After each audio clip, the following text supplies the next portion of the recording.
So before starting with DeepSeek, let's just understand the model, how exactly we train LLMs from a bird eye view. So we start with some data. Now this data consists of articles, books, blogs, and like maybe Wikipedia pages. Okay, so it consists of a massive data. So now this data is then tokenized.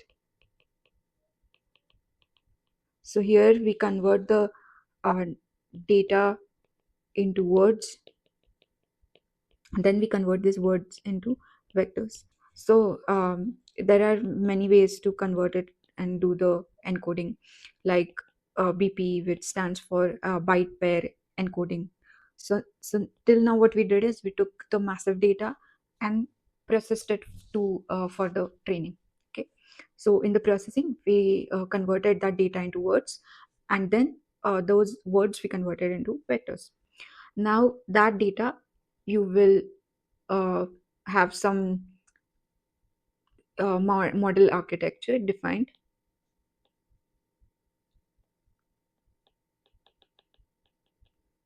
Okay, you will feed that data here, then it will train. Okay, and then after training, what you get, so what you get is the base model. So till now what happened, we started with massive data, we brought that data into some mathematical form, then we fed that data to some model architecture that we have designed. So usually people use something like transformers. So they feed the data to these transformers, and then training will take place, and what we get is a base model. Okay, so now after getting this base model, we usually don't use it as it is, because uh, that data is trained on all kind of things. We will need to do some process of fine tuning. Now here we teach the model what kind of responses to give, what kind of responses to avoid. Like it should not use swear words, it should be polite. All these things we will teach her in the fine tuning. So and also we will tell the model what kind of answers we are expecting. So, till the base model, almost everything is same.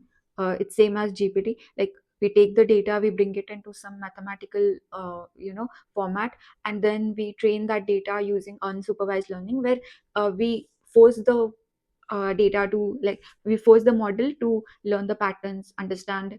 And then what we want is, so our base model does the next word prediction.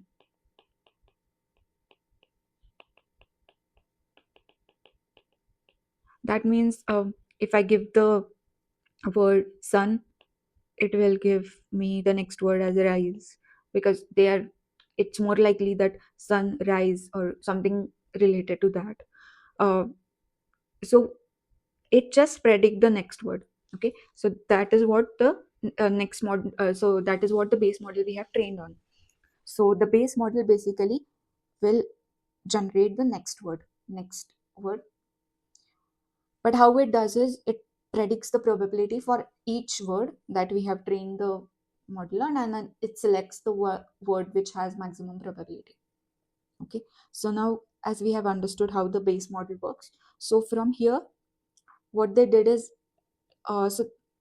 so now let's understand how the fine tuning works. So in fine tuning, in fine tuning there are two methods that we will see. So the traditional method is that uh, I will ask the model to generate some outputs, let's say output 1 and output 2. Now, what I want to do is I will assign one person and I'll tell that person to choose one output based on, like, read the outputs and give the rewards to it. So, if output 1 is good, it will give maybe one reward to it, and if output 2 is okay, not good, then we will give it 0. So similarly, we will ask it to generate many outputs, and then accordingly we will uh, ask our annotator to annotate and give the rewards. We will send those back to the model, and we will update the parameters. This is called as reinforcement learning by from human feedback. So let us understand this reinforcement learning with human feedback in a little more detail. So let's say there is a teacher and there are some students. Now, so teacher wants some discipline in the class, so she came up with a reward system. So what is the reward system? Do not don't speak in class, while of course while teacher is speaking, then the reward will be plus 10. Let's say uh, come late will reduce your reward by, let's say, 5, okay, because it disturbed the class. Then ask questions,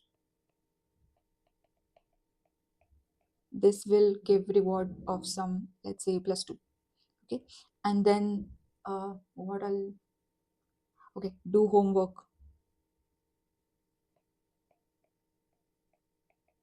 okay, this will give reward of plus 10. And disturbing class will reduce the marks by minus 10, let's say, okay. So now teacher come up with this reward system, uh, so kind of like Griffin has and all other groups in Harry Potter. Anyways, so uh, so teacher comes up with this reward system. Now what she should do is she should uh, so for each student, according to their behavior, she will give the reward. So now the aim of student is to get the maximum reward. Now how they will learn? They will see that, okay, if I behave like this, I will get more rewards, so they will tend to behave like that more. So one more thing is that we do want the model to um, be polite, but we don't want it too much to differ from the base model. For example, we do want students to ask questions, but that doesn't mean for each and every sentence that teacher will utter, a student should ask question. That that uh, so though that will maximize the reward, we do not want that. So we want the model to change slightly, but we don't want to change it too much as well. So uh, so so this is what is an example of reinforcement learning by human feedback. You can think of another example could be when we are training a dog. uh, what usually the trainer do is it gives treat when a dog behave in a particular way, and give punishment when it does not behave according to the like some standards or rule that trainer has fixed. So like that we are doing for models. So in the same way we will do the similar thing for model. We will give the punishment and reward system, okay, to train the model and behave it the way we want. But now you might have understood the problem in this, that we need a massive data to be annotated by a human, and then we need to uh, send it to model, so that model can update the parameters and behave according to or give output like we want. So what DeepSeek did is, instead of this instead of this directly training on label data, uh, DeepSeek also used reinforcement learning, but it rather used a rule-based reward system. So let me tell you what it means. So I hope we have understood till this part. So what DeepSeek did is, instead of this manual annotation and using kind of a using reinforcement learning with human feedback, it developed a rule-based model. So let me give you an example. So let's say I give a date like first I will ask the model to generate responses. Okay, now it will generate responses. Now let's say I ask the question, what is 2 plus 2? So my answer should be 4. If answer is equals to 4, then reward will be 1, otherwise 0. In this way, they um, so this is just one example. If at all I'm using training the model to code, then I will give the code samples, like I will ask the model to generate the code, and whatever is the answer of the code, if it match, or let's say um, I want the answer in particular format. If the answer and the format that I'm expecting matches, I will give higher reward. Else, I will not give high reward, or I'll give 0 reward. So like that, they used some rules, and on that they changed. But now one thing to notice is here they so there could be two types of rewards. One is outcome based and one is process based. So I can use two kinds of rewards: outcome based and process based. So outcome based means till the end result is calculated, I won't know what is the reward in this case. Here we will over the time, like give the reward. So in the paper they have also stated that this didn't, like in the paper they have said that they have tried both. So so they have used outcome based reward. That means, let's say my question is, what is the color of sky? Okay, now the next word, let's say I have trained my model on 30,000 words. Then the next word, so what model will predict is each word and the probability for that. For example, is could be having some 0.005 probability, and so on. And then there will be somewhere blue which will have slightly high, like very high probability, or something like that. I'm just assuming. Okay, so like this it will give probability for everything. So but this is just the model, so this is just the higher reward for this particular step. But our model is not concerned only by just word. What I mean is, though the answer is like, let's say, blue. Okay, now what LLM will give is, let's say, blue is the color of. Now till here it earned very good reward. Okay, for each word it gave very good reward. And let's say it's messed up at the last stage and it said pizza for the last word. So my overall lifetime reward is reduced, right? So my goal is not just to get good reward at each step. My goal is to maximize the reward, lifetime reward. So the goal here is to maximize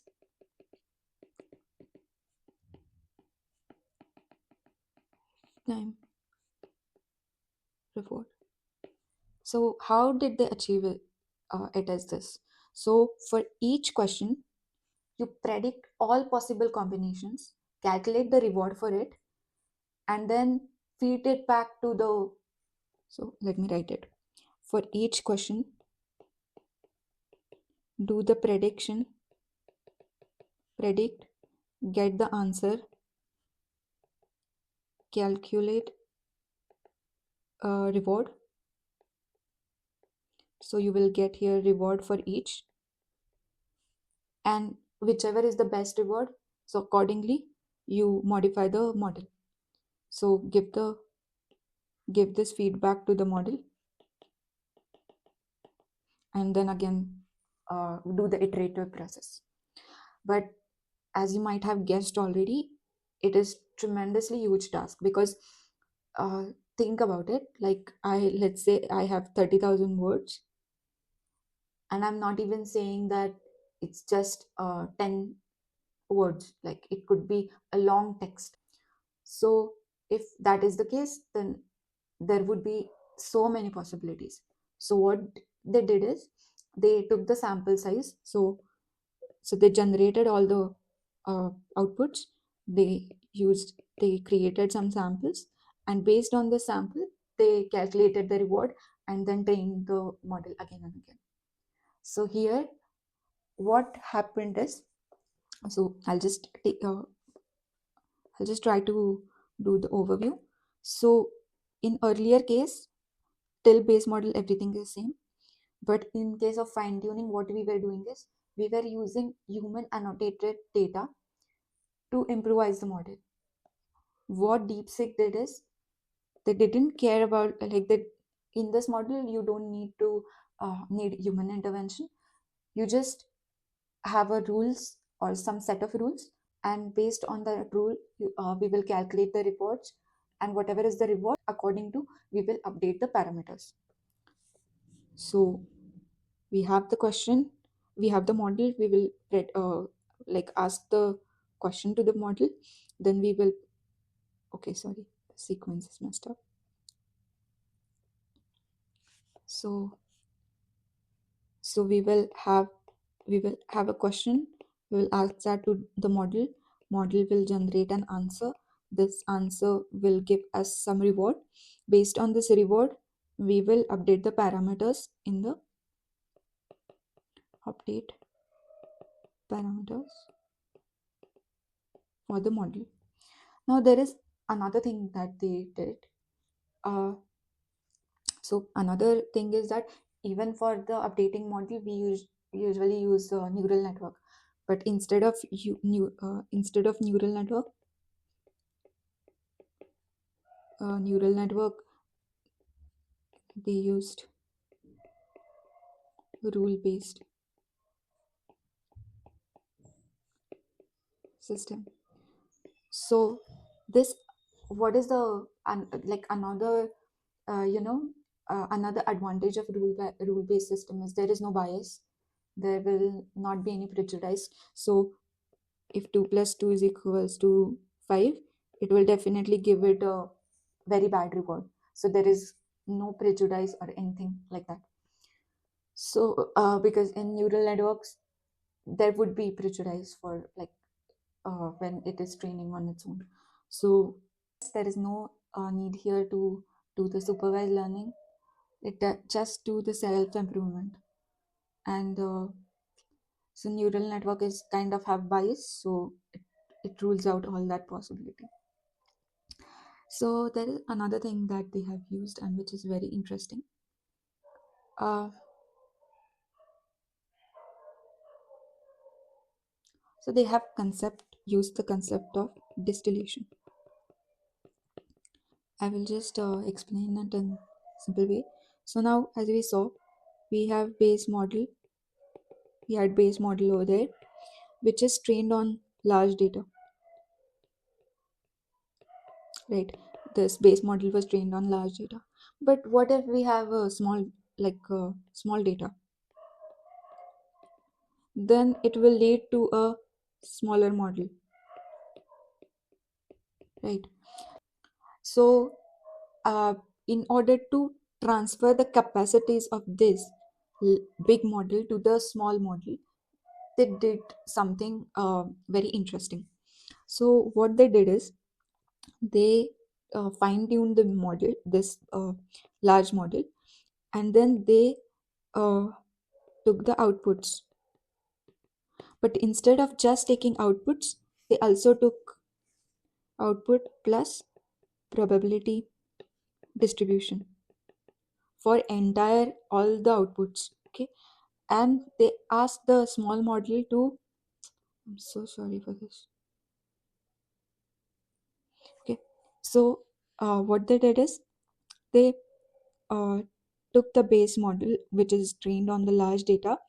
They asked it to generate outputs, and then uh, what they did is the outputs of that outputs that came from this big model, along with the probability distribution for each output that it provided. They fed this both data to this, I mean, they trained the small model on this. So instead of training just on output, it also trained it on the probabilities, so that it can learn which uh, outputs it should not give, which outputs it should give. So after training their base model, which is DeepSeek R1, so the reasoning capacities of this were transferred to smaller models, like smaller models from Quen or Llama series or like that. Outputs from this, along with the probability distribution for each output, was fed to these smaller models, and then you will update the parameters,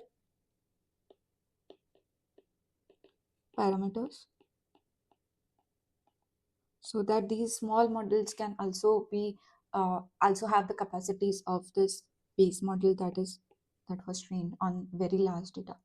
So the distilled models outperformed similar sized models which were trained with reinforcement learning. So in order to summarize, DeepSeek R1 used unsupervised learning, just the reinforcement learning, and they haven't used any supervised fine tuning.